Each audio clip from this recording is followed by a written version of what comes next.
حكيم زياش أمام محك في المعسكر المقبل للمنتخب المغربي.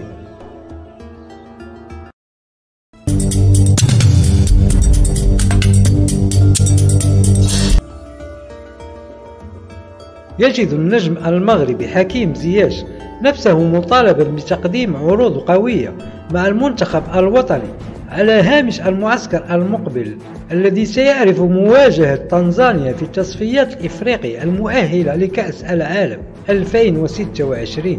وسيسعى زياش إلى استعادة مكانته في المنتخب المغربي وتأكيد أحقيته الأساسية بمركز الجناح الأيمن بعدما غاب في الفترة الماضية بداعي الإصابة واختيارات الناخب الوطني وليد الركراكي مقابل تألق مواطنه أمين عدلي. وستدور منافسة محتدمة بين زياش وعدلي على مركز الجناح الأيمن بين رغبة لاعب غالاتاساراي في تأكيد تميزه وأحقيته في الإبقاء عليه وبين نجم باير ليفركوزن الألماني الذي يقدم عروضا قوية وينال ثقة الناخب الوطني.